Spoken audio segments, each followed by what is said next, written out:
today my goal, or my intention, is to talk about the path of the divine masculine and the divine feminine. So we're going to talk about that individually as well as relationally. And by the way, the kids are outside playing, and I actually don't mind. They were just like playing on their instruments and whatever, and so I hope you don't mind. And if you do, then maybe this just isn't the video for you. So anyway, I'm home with Blue today, so I'm doing this out here because she is not feeling well. If you've watched any of my other videos, you know that I have a senior dog, and we don't know if we're coming up on the end for Blue. So send prayers to Blue. It's BLEU, like the cheese. Okay. We got Blue in our hearts today. So I have experienced an awakening, twin flame journey, and everything conspired to where one night I was at home with all my tarot cards out, exploring whatever God is saying through the tarot. And I noticed something really interesting when it comes to the path of the divine masculine and feminine. So when we look at the Emperor,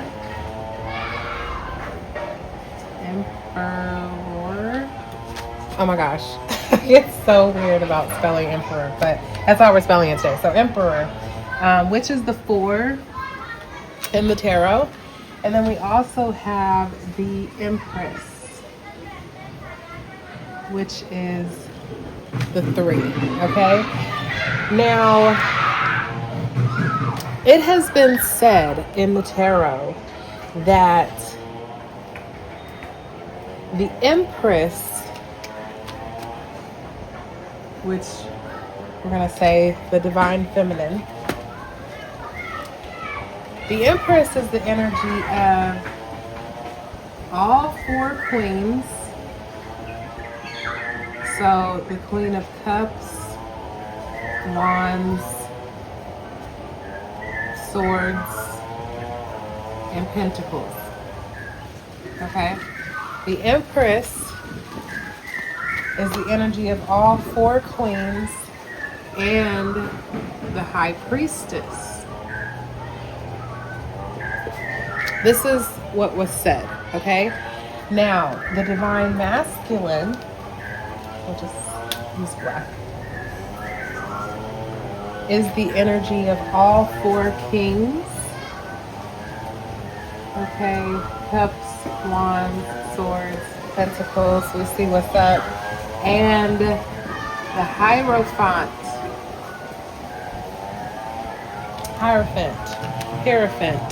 whatever, okay? So the Emperor, all 4 kings and the Hierophant.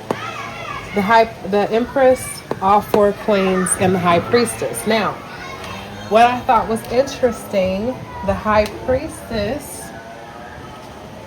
is the 2 in the major arcana.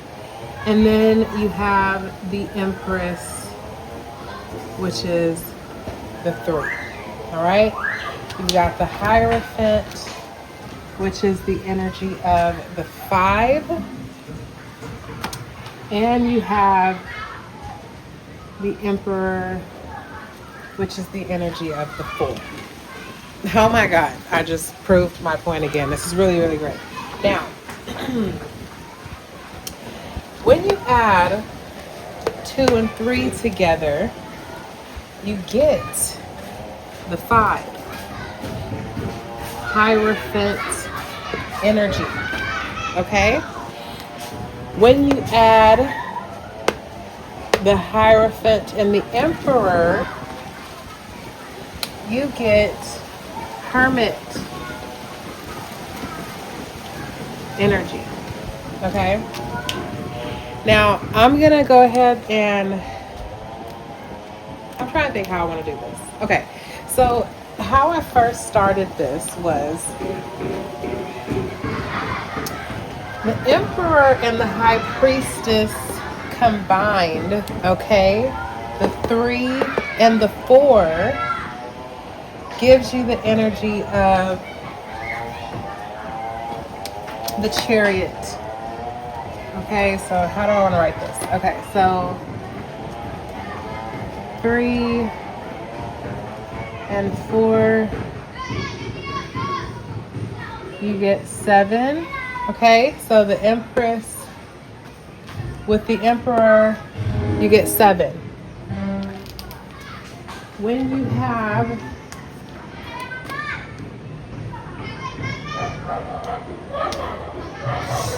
the High Priestess and the Hierophant,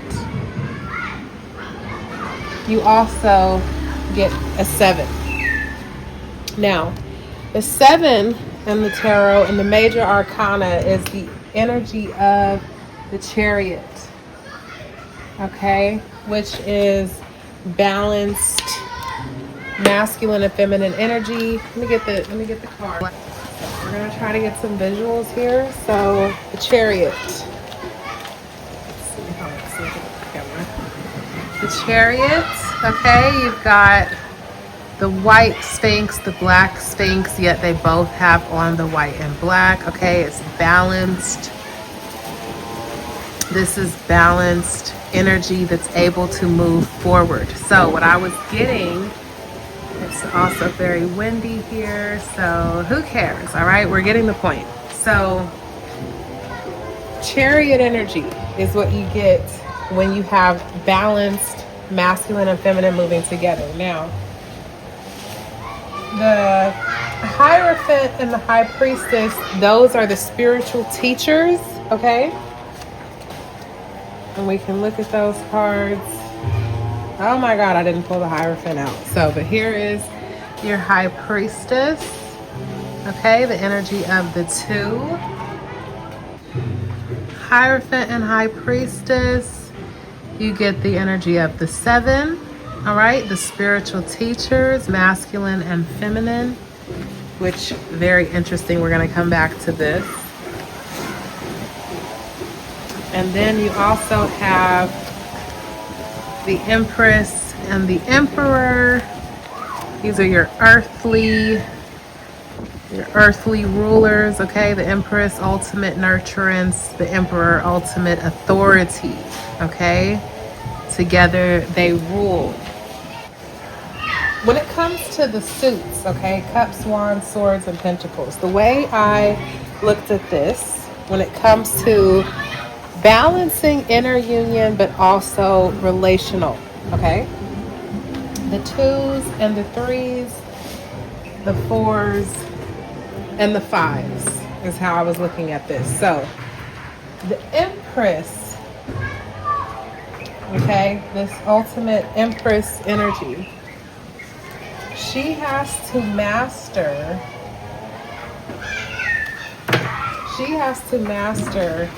the 2s and the 3s, okay? So the 2 of Cups, 3 of Cups, 2 of Wands, 3 of Wands, 2 of Swords, 3 of Swords, okay? 2 of Pentacles, 3 of Pentacles. The Empress has mastered decision making, okay, and nurturance. And I'm saying that because the High Priestess, ultimate intuition, the Empress, ultimate nurturance, okay? So the 2s and the 3s are what the divine feminine is coming to master, okay? And you can ultimately say the 5s, okay? Because 2 and 3 equals 5. Now, the divine masculine is learning about the 4s. I'm trying to keep my colors the same. The divine masculine is learning lessons about the 4s and the 5s. Okay, so 4 of Cups, 5 of Cups, 4 of Wands, 5 of Wands. You get the point. All right, the 4s and the 5s is what the divine masculine is learning to master, and ultimately the energy of the 9, because 4 and 5 adds up to 9. All right, so your inner divine feminine is learning how to make decisions decisions. Decisions. Your divine feminine internally is learning how to perceive, how to use intuition, how to nurture, how to create. Your divine masculine, your inner divine masculine, is learning how to stand in authority, and is also learning about spiritual truth and leadership, and ultimately about independence. Now, the divine feminine is, with those lessons, is coming into Hierophant energy. Okay? So, within yourself, we are balancing these energies on earth and in heaven, as above, so below. So you got your earthly, your Empress and Emperor, and you have your heavenly, your unseen, your godlike nature, okay, with the High Priestess and the Hierophant. So it's both. The divine feminine is learning to master both internal and external queenship, as well as divine masculine learning internal and external kingship.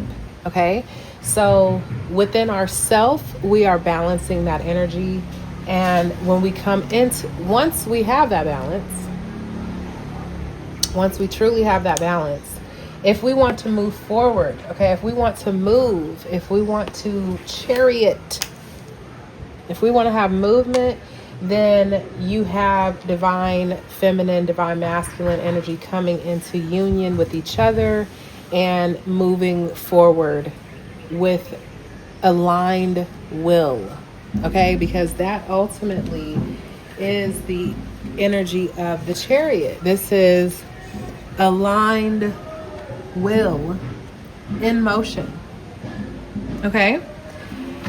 So I think that that's actually a really good place to stop for this lesson. Now, if you want to just see the visual, let's look at some of these suits here.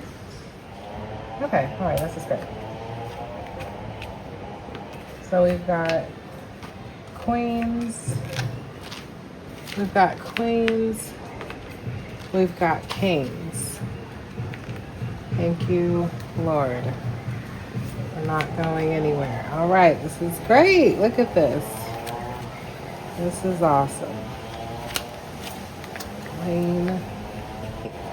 All right. So, we've got the kings and we've got the queens.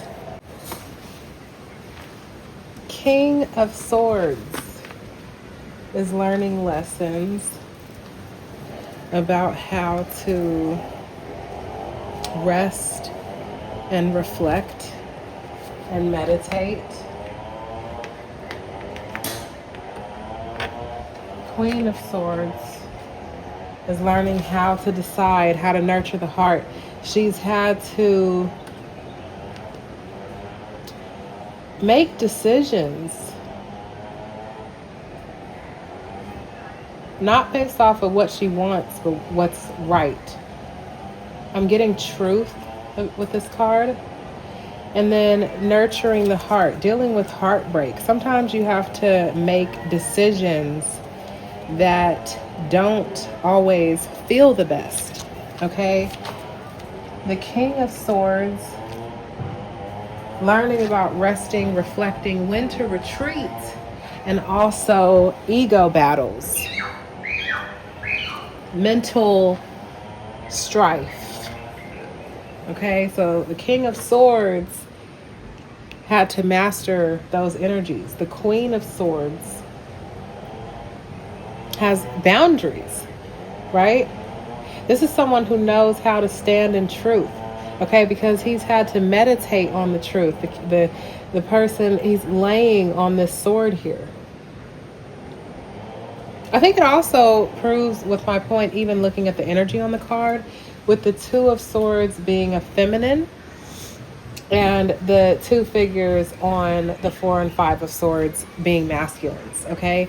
And ultimately, when we get to the energy of the 9, the 4 and the 5, ultimately knowing how to deal with anxiety. This is dealing with mental pressure. King of Swords knows how to deal with mental pressure. And when we get back to the feminine energy, who also had to learn this lesson as well, ultimately. Okay, so it went from being perception and nurturance to ultimately truth. Okay, and we're going to get to how the 5 represents truth eventually. So let's move on to, here's the 2 and 3 of Pentacles.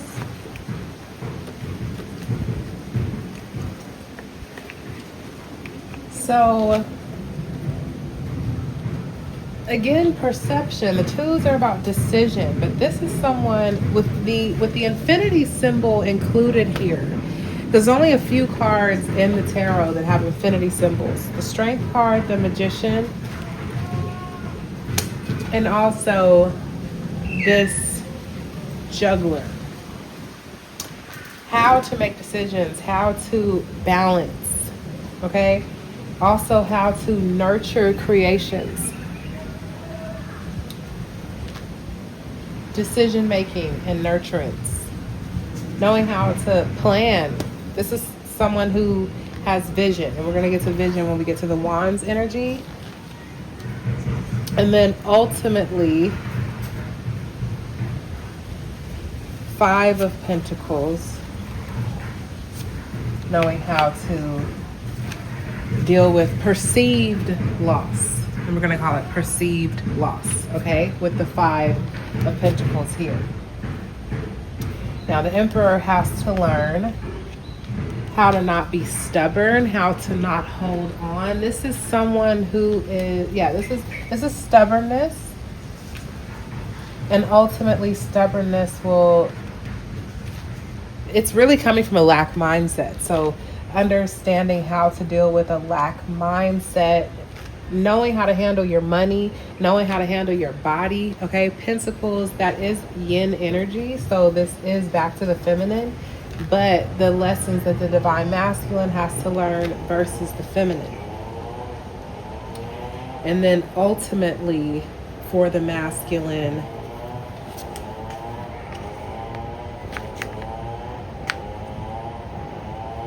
that 9 of Pentacles. Okay, so they're sharing lessons here. They're shared lessons. So understanding them internally as well as relationally. Okay. And okay, so we already did Swords, we did Pentacles. So you're getting the point here. Okay. The feminine, understanding vision and moving forward, nurturing a vision, knowing how to decide what it is that you want to move forward on, making a decision to get out of your comfort zone when you're following your spirit. Okay, wands can be related to spirit. So when you're following your comfort zone, but also nurturing that decision, being willing to walk it out. That's the feminine. Okay, I'm gonna have to move some of these cards because they're not all gonna stay. It's not always windy today, but I never know. Okay. And then when it comes to the Wands energy, the masculine,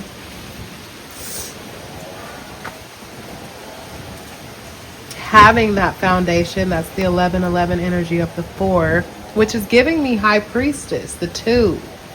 You see that? The 2.